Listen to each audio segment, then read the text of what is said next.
Welcome into the Hot Read. I'll tell you why I'm laughing in a second. Welcome into the Hot Read podcast. I'm your host, Easton Freeze, director of published content here at BroadwaySportsMedia.com. We're also brought to you by the 440 Podcast Network. This is the Hot Read podcast for Wednesday, May the 22nd. You can follow me on social media at Easton Freeze. I am joined as always by producer JT, who you can follow on social media at JT_Ruhnke. JT, the reason I'm laughing, I came across a poorly timed tweet right before the show began. Did you see this? Has nothing to do with what we're talking about today. Did you see this? That a postal worker in Ohio, your home state, the lovely state of Ohio that should be disbanded and divvied up to the surrounding states, has been caught using his postal service van to race against a Ford Mustang before being pulled over by police for doing 100 miles per hour in a 60-mile-per-hour zone. I did not see that. No. Can you imagine a postal van going 100 miles an hour? No, I put like a bicycle engine in there, like the dude's pedaling. Like I thought those were the least powerful cars on the road. I think there are some little Tykes battery powered vehicles more powerful than postal vans, but apparently they can do 100 in those things. And they drive on the wheel is on the opposite side, so that makes it even more like weird. That's wild. Only in Ohio. What a strange vehicle that we just allow on our streets. Only in Ohio. Is that like Cincinnati area, or like did they say? No, I'll have to do some research on this. We'll go into the details behind that story. That's such a wild way to open up the show, though. It is. What else do we want to talk about today? We're talking about the Titans in OTAs. Today was the first OTAs that media was allowed to attend. I believe the second OTA session for the Titans. I think they started yesterday. Could be wrong. It's only been a couple of days here. We're at the beginning of things. It's going to go the next couple of weeks.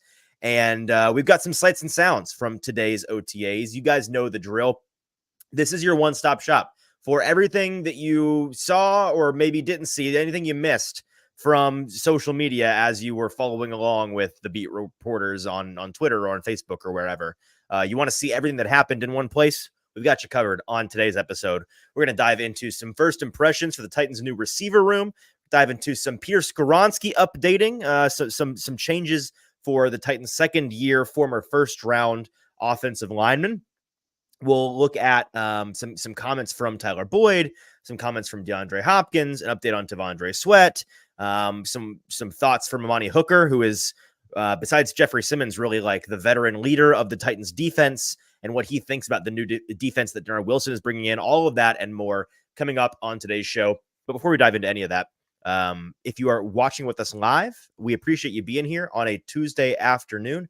Do us a couple of favors. First of all, if you're watching on Twitter or on Facebook, leave those places. Go on over to YouTube and search Broadway Sports Media on YouTube. When you find the Broadway Sports Media YouTube page, you'll find this live stream going live at that location. And that's where you're going to want to click in and join the comment section where we already have Z Dean hanging out. Looking forward, he is, to seeing some Levis to Ridley connections throughout the summer. And then, of course, in the fall. We'd love to hear your thoughts, comments, questions, anything that you want to talk about, Titans related, OTAs related, life related. We'd love to hear from you in the comment section over there on YouTube. And while you're there, make sure you hit subscribe and hit like, helping us out with the algorithm and all those fancy things. We greatly appreciate it. By the way, JT, our YouTube channel, less than 50 subscribers away from 1,000 as we've kind of built this up in the last year or so. That's a big milestone in terms of YouTube for folks that know anything about YouTube. That's when YouTube will actually start giving you like pennies on the dollar for the advertisements on your shows. And so as we've built it up over the last season, this has been the goal in mind. So if you're not yet subscribed, help us out. We want to make 4 cents on each video. So, hit subscribe. That'd be nice for us. If anything, it is my birthday today. Please. Oh my goodness! I buried the lead with the stupid postal worker thing. As your birthday present to me, go hit subscribe, please. That's all I want for my birthday is a subscription to the YouTube channel. A fantastic way to entice folks to a fantastic salesman job there by you. Happy birthday to you, JT. Thank you for all that you do for the show and keeping us mostly on time. Listen, we're only 18 minutes late today. I probably would have been at least an hour if it was just me. Let's be honest. That's kind of how this typically goes. So, happy birthday to JT. I think we're going out tonight, grab some dinner, grab some drinks, have a good time with the boys. But first we got a show to get through. So Zach in the comments wishing you a happy birthday. Everybody, I need some happy birthdays to producer JT in the chat throughout today's show. But JT, where should we begin? Let's start with just some videos from camp and let's start with a little Will Levis content for your timeline. No better place to start than with the Titans not new, but new official starting quarterback, Will Levis, second-year player. Here is some of what he did today. Generally speaking, not a ton of super compelling footage from camp so far, just because with Brian Callahan and this coaching staff being new, and this a lot of this team being new, and with a lot of the system, both on the in the playbook, but as well as the way that they operate day to day and the way that practice goes, all of that is still being learned, and so it's kind of a back to basics here, and it's going to get much more intriguing and complicated, I think, as we go throughout the summer programs here. But we see Will Levis and Mason Rudolph, who kind of from behind looks like a Kroger version of. Do you know who I'm thinking? I was about to say he's giving Sam Hartman vibes. Much Sam Hartman. I'm like, for a second I was like, Sam Hartman is not on the Titans. No, I did the same double take when I showed up. This was the first video I took right here that we're looking at on the screen. And if you're listening with us, watch on YouTube so you can see what we're talking about. And I was like, why is Sam Hartman here? He is not. Where does he even play? He's with the Commanders now. Commanders. Yep. Yeah. Wrong team, buddy. But no, it's I guess our friend has grown his hair out here. And it's a good look. I like it. So, good for him. Will Levis was throwing to his receivers today, which let's show some of their videos. And I don't even know what order I add these in, but let's just play the first one here, JT. Some looks at the receiving, the top receiving options, the top four. Five receiving options, because I included some footage of Jaquan Jackson, the Titans rookie round, sixth round pick, right? Sixth round pick. This first one here is Tyler Boyd, the newest addition to the Titans wide receiver room. Here he is running some routes, and I'll just give you my general. And again, it's day one. It's May. We're not gonna no sweeping, no bold predictions. We'll do sweeping predictions. How about that?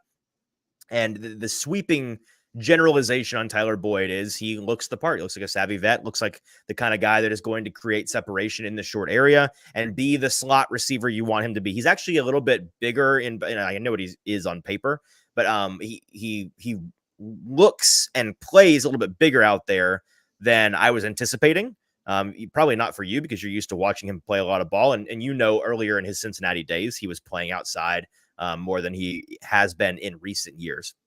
But he looked the part. Not really a whole lot to say on him. Let's go to the next receiver here. Let's see who this next guy is. This is that's a little Jaquan Jackson. So this is the Titans' 6th round rookie out of Tulane. The number one thing that stood out about him, and I posted this video compilation that I made here on Twitter, and people were moving mad in the comments. There were some strong takes being thrown around. Jaquan Jackson better than Treylon Burks. Jaquan Jackson. I saw somebody say we found our new Khalif Raymond. We've got our guy. Maybe let's pump the brakes a little bit on Jaquan Jackson. But generally speaking, the takeaway from the first day really watching him out there is this guy's got the giddy up that you're looking for. He can turn it on and get as quickly upfield as he needs to be. He's going to be able to run under that ball if you put it anywhere even remotely near him. And in that first clip right there, JT, if we can play that again, that was a good example of kind of what we saw from him a lot of the day. It's right here where it's turns it on and can cover 10 yards in the blink of an eye. And that's what his role is going to have to be, right? Because he's not got the size to compete on the outside with anything beyond just kind of a burner role. He's not got the polish to be an underneath guy all that often. I don't think he's going to need to be that Khalif Raymond role. And whether he is that guy or not, we'll see. Let's make the roster first, maybe. Exactly. I'm not saying I am down on him necessarily. I just, he's a 6th round rookie receiver who we weren't super high on in the pre-draft process. So I need more than a couple of reps today to change my mind on him. But generally speaking, I was pleased with what I saw. JT, any thoughts, or should we go to the next guy? Yeah, I was going to say, it would be really weird, I think, to see him not make the roster or not have a really, really good shot, as we saw last year with Colton Dowell. If Colton Dowell's making the roster, really feels like a 6th round pick in Jaquan Jackson probably has a decent chance to make the roster. Specifically, like what Tyke Tolbert said earlier at rookie minicamp with the, his ability to be a factor in the new kickoff rule and in the punt return game and kick return game. Like, those are big things that I think they brought him in for. A lot of this, what you're watching right here, is a lot of the same drills that, and I believe most of the wide receivers ran the same drills, but very much in the same category of the movements that you would want from a guy in the slot. And that's exactly what he's going to play at the next level, given that size and that speed. And you see some of the short bursts and quick movement, not exactly the most, technically like gifted Sound, or right. sound player that plays with just the finesse and footwork. But the speed is something that I think is evident right here on some of this, on some of the footage here, especially in that first clip, and a big reason of why he is with the team. And you're right to bring up the special teams element. That's his meal ticket, right? That's his free lunch. That's what's going to get him on this team. It is if/when he carves out a role for himself as one of or both of the returner responsibilities for this team. Not to mention the fact that I believe we have it documented that in the past, Brian Callahan coached teams have kept more like 7 or 8 receivers as opposed to 5, 6, 7 receivers. So if they're keeping more receivers, which there are a lot of them in this room, they've brought in a lot of guys, and based on the way that the offense is going to operate, that we think with Brian Callahan and the way he wants to run things, it's going to be receiver heavy. They're going to need receivers. I bet you they keep 7 or 8. We'll see in July what we think, but I think that he's a pretty sound option to be on the roster there. So this next guy is Calvin Ridley, and I want to spend some more time on him because he was the most interesting guy that I saw out there today. The biggest thing for him is he's explosive. We joked when he came in and said in his introductory press conference, guys, I know I'm 29 on paper, but in real life, I'm 25. That's just the reality of it. That's what I am, whether you want to believe me or not. And today he looked like it out there. Now, again, it's one day, it's a couple hours. He's running against air, running without pads, whatever. But the get up and go, the burst off the line is, and this is not news if you've watched anything from Calvin Ridley, like this has been his superpower for most of his career, is he can get on top of a corner really, really quickly. He can force you into conflict really quickly, and he can blaze by you if you're caught even a little bit flat-footed, despite having decent size. And so he looks to still have that. He seemed energized out there. I was impressed in particular with just the way, it's a lot of new names and faces out here, and yet he seemed to be taking on the leadership mantle of the receiver room based on the way that he was interacting with these guys. Almost in between almost every single drill, he's talking to his fellow receivers or to the quarterbacks or both, talking out, motioning out, or physically walking out the steps or the fine details of the technique. He's the one doing that. It's not DeAndre Hopkins. It's not Treylon Burks. It's Calvin Ridley, who's been here for 10 seconds. And I think his eclectic personality lends itself to that a little bit. He's a people person. You can tell just by the way that he operates. And I think that he is obviously important as the Titans, projected wide receiver 1 outside guy, but even more than that, he may be a force multiplier in the sense of that wide receiver room truly having a vocal leader now. Yeah, and I think that was pretty evident earlier today as, yourself and a lot of other reporters out there today were taking notice about how, Treylon Burks was paying close attention to what Calvin Ridley was doing, kind of asking him for tips on technique and some other, pointers to help him with his game. And Calvin Ridley was very willing to help him with that. And that's something that, like you said, they really haven't had a leader type role in this wide receiver room in a while. And I think that's something that Calvin Ridley, may have not been able to really do in his time in Jacksonville, just given the circumstances, but the new fresh start for him with all of that behind him may be a real reason of why he's been able to show this side so early. Yeah. So we can move on, but I'm super stoked to watch him in camp. And I think that he's going to be a really interesting guy to keep an eye on throughout the summer. Here's Treylon Burks, a familiar sight for Titans fans. And, some of these clips, like I posted this and some people were with those first 2 clips saying he looks lazy, he looks slow. Those first 2 drills were, more jog through speed than run through speed. And then that last one where he gives up on the ball, it's because there was a bad pass. And I muted the video, but in the audio of the original clip, you can hear the coach who threw it say, "Sorry, Treylon, bad pass." So we're not laying out for passes on, May 21st. Let's relax on that front. In terms of the first impression from Treylon, who we're used to seeing, he looks trimmer. He looks, last year he got married, I think, right before the season, at the beginning of the season, somewhere in there, or last summer, somewhere in the calendar year 2023. And it was talked about, not, I'm not calling the guy fat. I'm telling, this is a relatable element here. When you get married, you put on a couple marriage weight, a couple marriage pounds. That's just anybody that's been married, a little honeymoon weight. That happens. You're happy. You're enjoying good food on your honeymoon. You're living together and everything is bliss. And you're just maybe not working out as much as you should.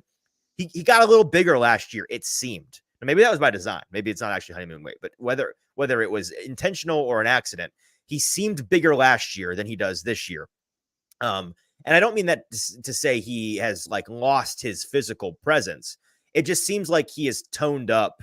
And that's kind of reflected by what we heard from Brian Callahan the other day at the podium, where he says, Treylon led our team in distance run and in top speed during practice, whatever, the other week. He's very highly conditioned. He ran 3.5 miles today. He topped out at 22.5 miles per hour, whatever it was. That's the guy that I saw out there. So I'm not surprised by that. And we're going to talk about Treylon in the context of what DeAndre Hopkins had to say about him a little bit later in the episode. But I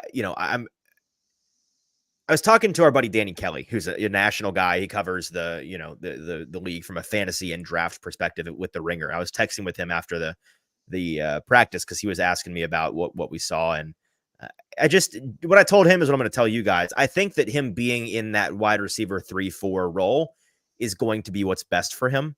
I think that lighting a fire under his butt and making him fight for snaps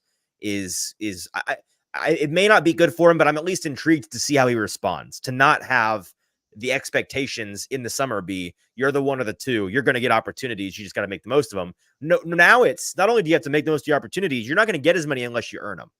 And so I'm just intrigued to see how he responds to that role, as well as the fact that, learning under these three savvy veterans ahead of him in Boyd and Hopkins and Ridley that's going to help any of those guys in that room. And I think that that's something that he's going to, if he can lean into those two things, that's going to be a big deal for him this offseason. And, whether it's a breakout in 2024 or not, you may see the best ball from Treylon Burks in 2024. That's the goal. And then this last guy, let's pull him up real quick. This guy, it's DeAndre Hopkins. First impression is it's same old D-Hop. He's out there doing the veteran minimum. I combine those words in terms of participation. So not as many clips of him running routes because it's May and because, you're in load management territory when you're in your 30s like he is. That being said, when he was going all out, when he was participating fully in the drills, he looked like the same old guy. Him and Levis are, I think, going to start the season as each other's favorite buddies, just in terms of, hey, they're the only two besides Treylon, but, in a different capacity. They're the only two starters on this team at quarterback, wide receiver that have any chemistry together. And so the idea of it, and Tyler Boyd talked about this at the podium today, this idea of when you develop a psychic connection with your quarterback or as a receiver, when does that come? How quickly can that come? And Tyler's response was, that takes some time with these receivers and so many new ones. The fact that you have multiple new guys that Levis is trying to get on the same wavelength as at the same time, him and Hopkins may need to lean on their 2023 experience together a little bit more heavily to begin the season. Yeah, I would agree with you. I think that's going to be one of the major things, especially when you look at all these receivers and how many times they were throwing the ball today. I think this was something that was pointed out, that some people said that they've never seen the ball thrown more than they did today in practice, which it is a practice. I would hope that they would be throwing footballs. The quarterbacks would be throwing footballs to the receivers so that they can catch them, because that's what we're practicing to do on the real field. However, that's the idea. You're gonna get maybe an increased pass attempt number from Will Levis this season. Yeah. I'm guaranteeing you in those first couple of games, D-Hop is going to be the major target as they find their new rhythm in this new offense and scheme. And like you said, right there, the connection is something that's already established, that he has a leg up on all of these other receivers. So that's going to pay big dividends in the beginning of the season. And to that point, not to go fully down this road, but the idea of, he's going to have more pass attempts per game. That's a given. This offense is going to demand that. there is a world, and I saw some people ragging you over the idea of like, well, he might be throwing 45 times a game, might be throwing 50 times a game.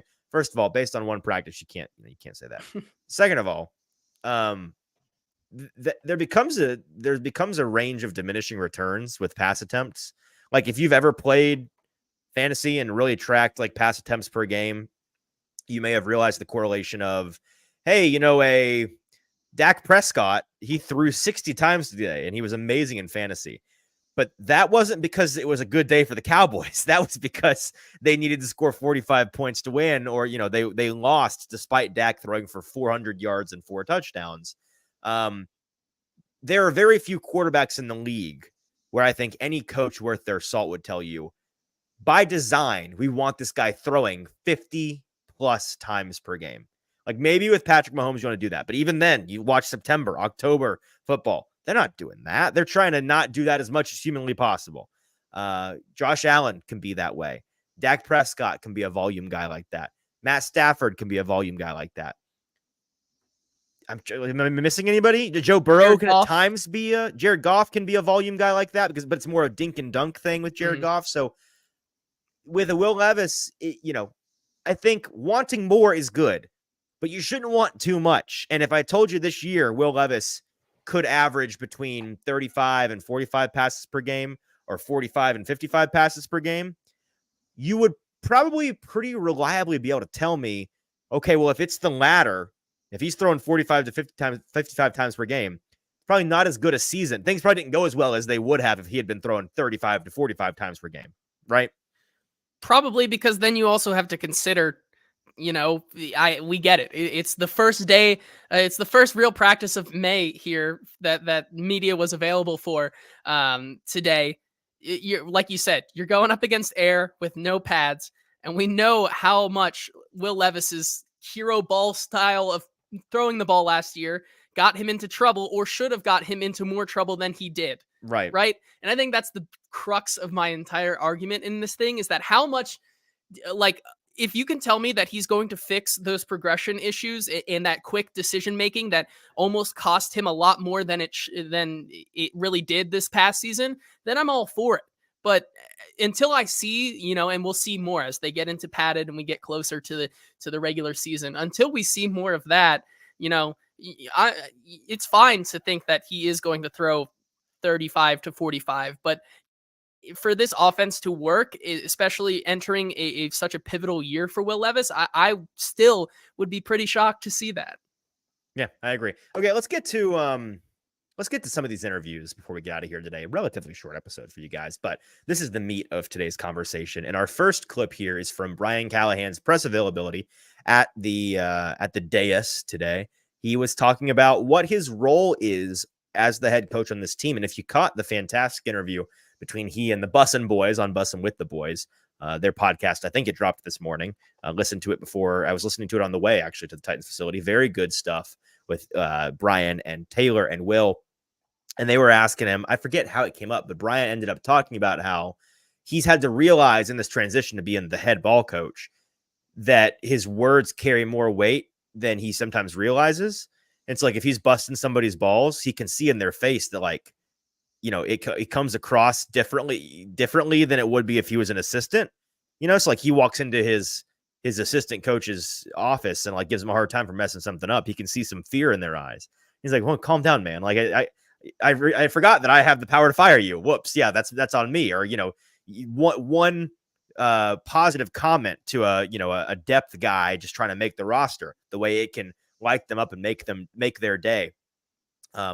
We were kind of asking him about that, and what other things have changed for you as you've tried to figure out what your role is as the head ball coach, and in this question in particular, out there on the practice field, what are you doing? And here was his answer.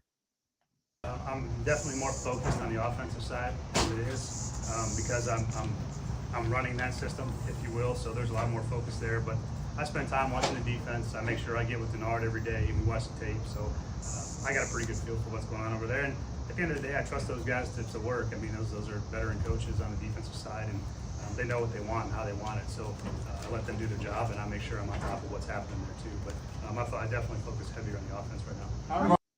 And no shock, we're going to be hearing a lot of cicadas in the background of today's videos, because if you are in Nashville, or I think just anywhere in the South right now, I'm pretty sure it's like the whole US, we are in hell. They're everywhere.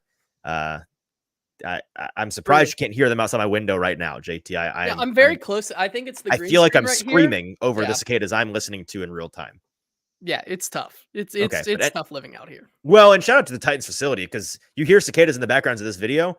It's way better than it would be if we were like here, because the Titans facility is on a peninsula with like no trees around it. So there are very few cicadas. And even still, they managed to be in the background of these videos. Anyways, about what he actually said. Yeah, he's hanging out with the offense a lot. He spent a lot of time with the receivers today.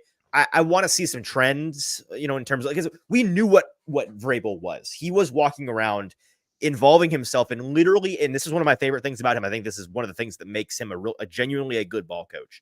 Is he involved? He's more than a head coach. He's a great teacher, and he was hands on with every single position group.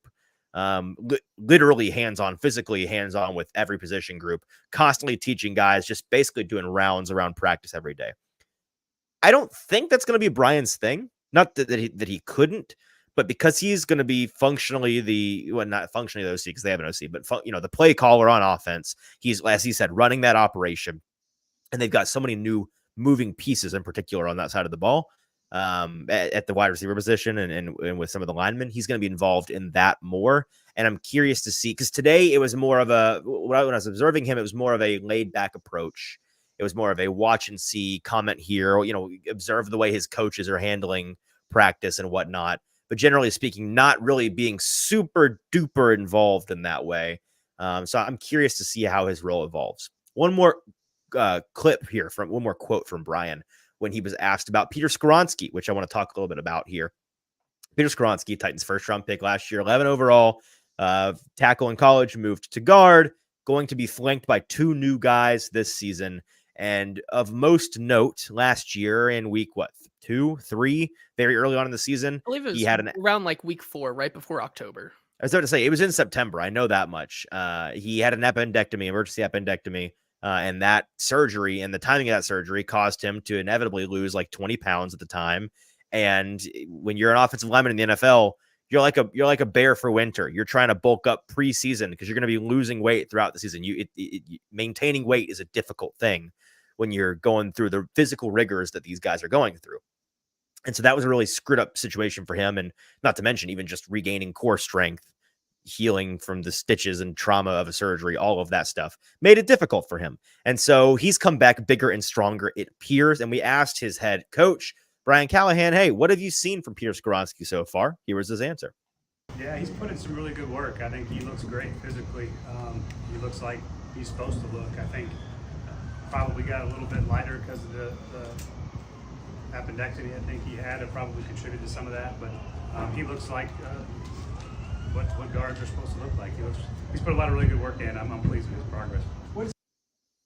And then here's the clip where we asked Peter himself, who was available to us today, what was last year like? What has it been for you getting back up to where you want to be physically and weight-wise this offseason? Here's what he had to say for himself.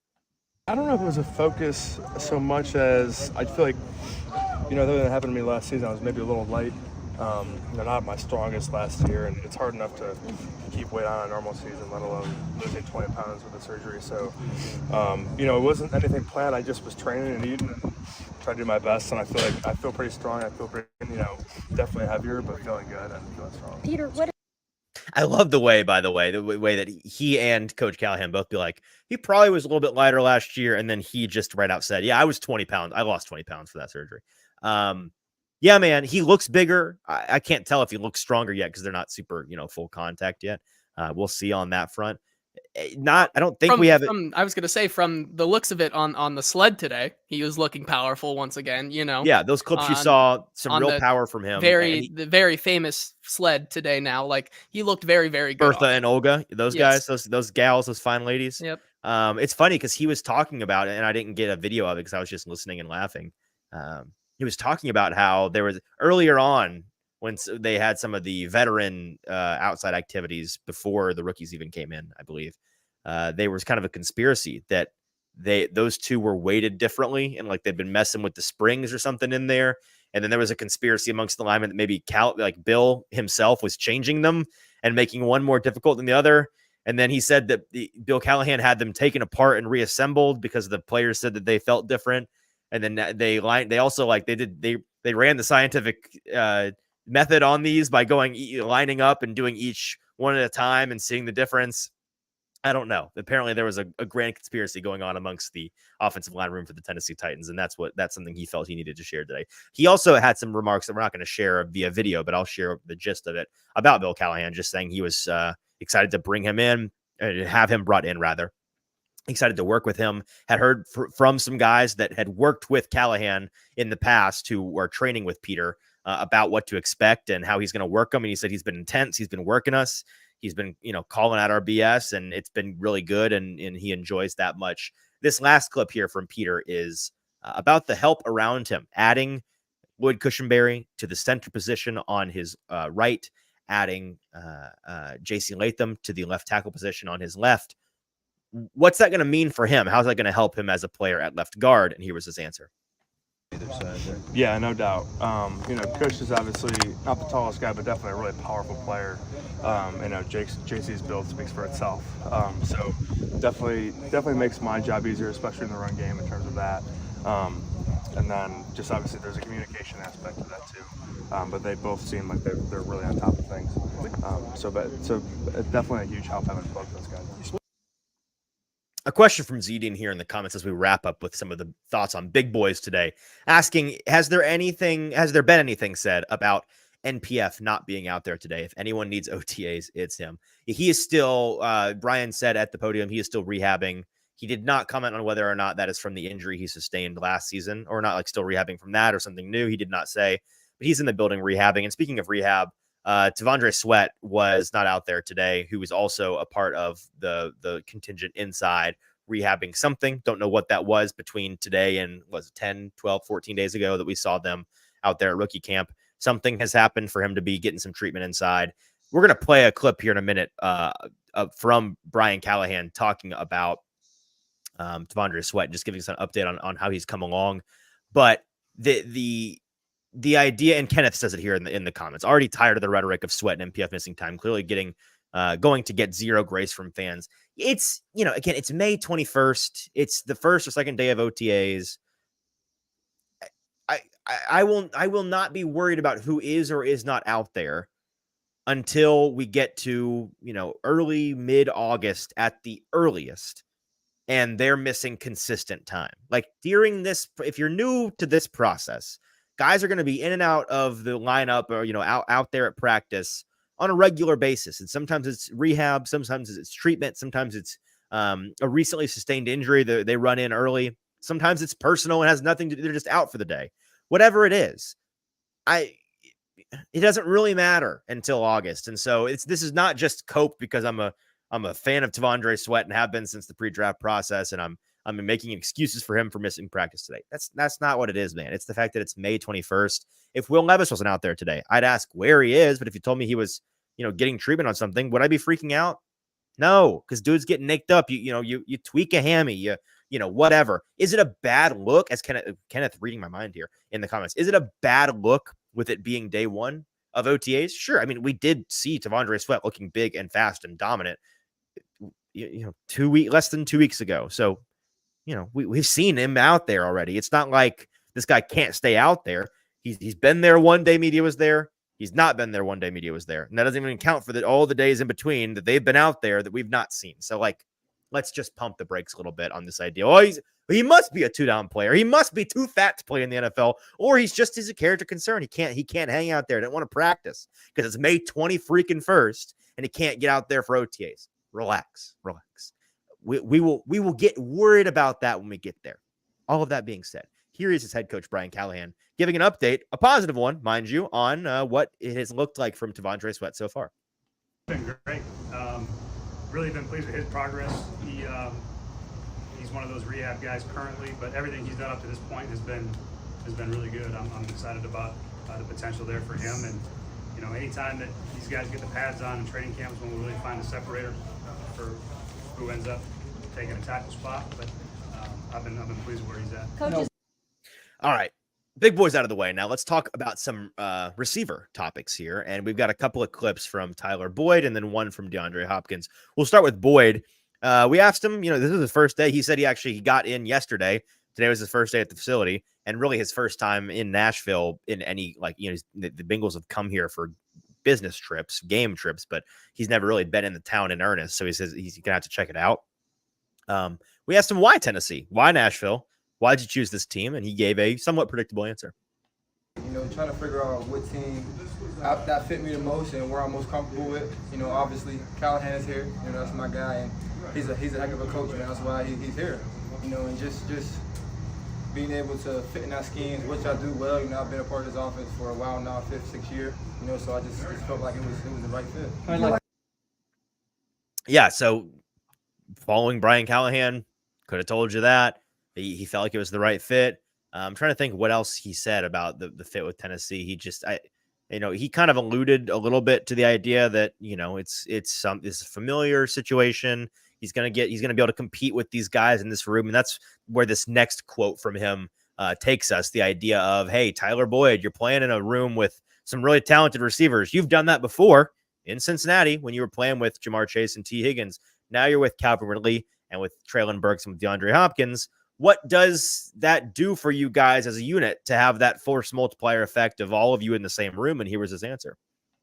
Yeah, a lot, man. Because as long as we can all feed off each other and just compliment each other, I think that's what's going to take us to that level. Because we all know we all can play. It's just how do we compliment each other? How well can we do things off of each other? How can I help really get over? How can I drag the nickel down and help him? Free him up to get over, So at that point, it's just a lot of complimentary football, because those, like I said, those guys are heck of a talent, and myself as well, So we just got to do just a good job of just locking in, knowing the scheme of the offense, and just being detailed. And I think just with that being said, the confidence level just take us to the highest level.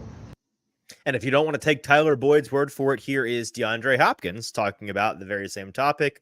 This talented receiver room he is in, he says here, one of the most, if not the most talented receiver group on paper that he's been a part of. And here were his thoughts on that.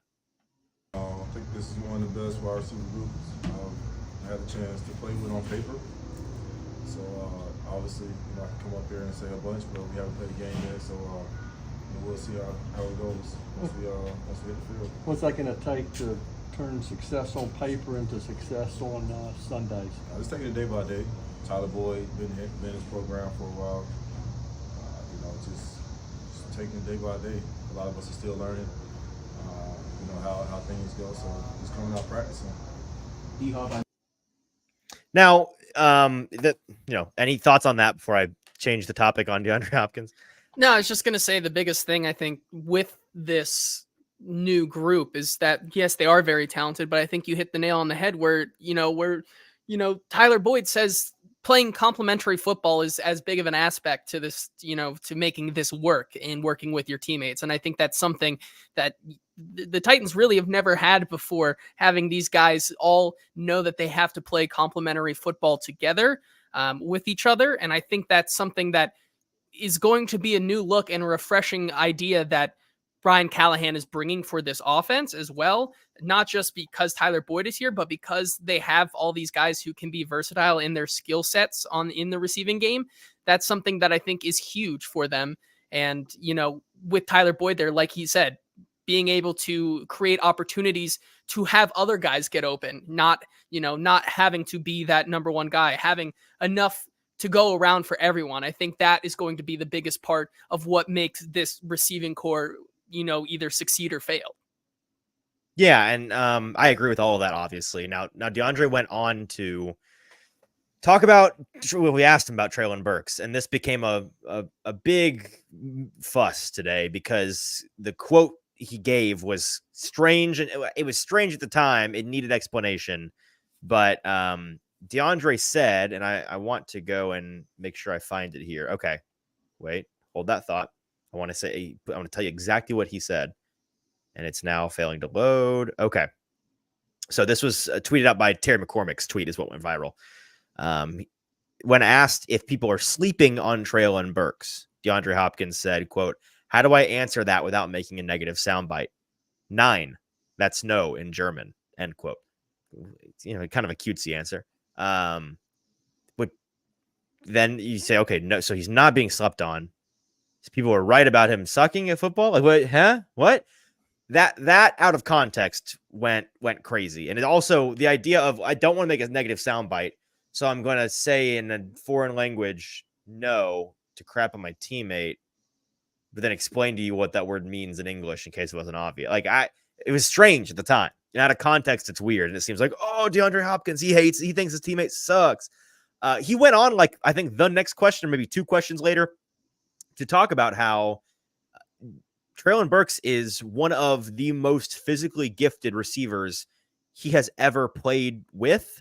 Well, here's the exact quote. He went on to say, actually, that's not, somebody's paraphrasing. Okay, well, I'll paraphrase for them. He went on to say, Treylon Burks, one of the fastest, biggest receivers, most physically, athletically gifted receivers I've ever played with. And I'm excited. He essentially said, I'm excited to see what he can do. He then, after practice, like an hour later, was quote tweeting the tweet from Terry, taking his 9 comment and putting it out there. And he explained, and I quote from DeAndre's Twitter, the media is the only one sleeping on Treylon Burks. No one in the locker room doubted him or slept on him. We are not people. I can't speak for, quote, people. So 9, he's never been slept on to us. Thank you. Come again. All right. Well, okay. The point in all of this is the fake outrage in May over DeAndre Hopkins hating Treylon Burks, thinking he sucks. Let's relax. Let's chill out on that. Okay. It was a weird way of saying it, kind of a weird explanation, but the fact that he immediately then went into talking positively about Treylon Burks made me in the moment think, oh, maybe he just meant yes and said no on accident. I don't really know what he meant by that, but clearly he thinks highly of Treylon Burks. Yeah, I don't know. What did you make of that? I think I hate that we're even spending time on this. It's weird. Like, I'm just trying to figure it out because the question also is just weird. Like, I think, did he think that? Yeah, I'm trying to put it together in my brain. The locker room, people are apparently sleeping on Treylon Burks, but DeAndre Hopkins doesn't think anybody in the locker room is sleeping on Treylon Burks. Because he's saying we're not sleeping on Treylon because he's him. Like, nobody's sleeping because we know he's him. Like, that's what he was trying to say, I think.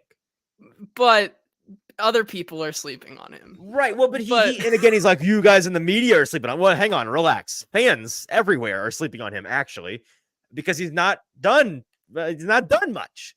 So, and there's a cicada attacking my window. Just sorry. Demon creatures. Yeah, I don't know. It was weird. This is a high quality podcast where we're 45 minutes in talking about. We're trying to figure it out. On? We're trying to get to the bottom of it. I don't know what it meant. What's the tweet? It's nobody knows what it means, but it's provocative. Like, that's what that's what that was from DeAndre Hopkins. And we can move on here to one last clip from Monty Hooker. He came to the podium today, and we asked him about what the defense under Denard Wilson, I couldn't think of Denard Wilson's name, sorry, what the defense under Denard Wilson is going to look like, how it's going to be different from the 2023 version of the Titans defense. And here's what he had to say. I'd say, a lot more, aggressive. That's kind of what the theme was coming in before we even got Coach Denard here. And so far, that's what it's been aggressive. But also, there's times when you can be aggressive and times when not to. And, our coaches are doing a good job of teaching that. How do you like working with the? And again, not a shocking answer, but the fact that this is the message being conveyed, I think, is important. Hey, this is going to be a very aggressive, downhill, fast defense, and you're going to have to play accordingly to be out there on the field for Denard, because that's the way that they're going to operate. I think it's exciting, and I think Titans fans, if nothing more than just an exciting change of pace, maybe it's not dramatically better at first than it has been in the past, but that you're at least not frustrated. Hey, why are we 7 yards shallow on a guy, or 7 yards deep with cushion on a guy when it's 3rd and 2? Maybe can we press the guy a little bit? Can we not give them the 3rd down with an easy turn and catch? That's going to be nice, I think, to be playing aggressively, going after the quarterback.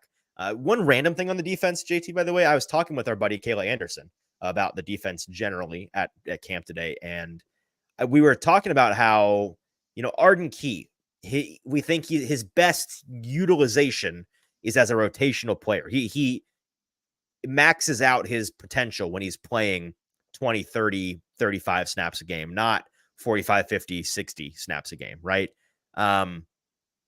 That's kind of the same deal with Rashad Weaver, who, by the way, just random comment from camp, he looks more trim. He bulked up last season. I think they wanted to use him more versatilely inside out. This year, I think they told him, let's trim it down. You're a long, fast young man. We need you to be long and fast and bendy. Like that's what you're going to be doing on the edge. Don't even worry about getting big. We need you to be long and fast and bendy and strong. And he looks that part. But he's still going to, it's a rotational ceiling at best for Rashad Weaver. I think everybody understands that now. And so that means one of those guys, and it's going to be Arden Key, is going to have to be the starter alongside Harold Landry. Like, that's just the reality, even though it's not his best situation, I don't think. It's the way it's going to have to be.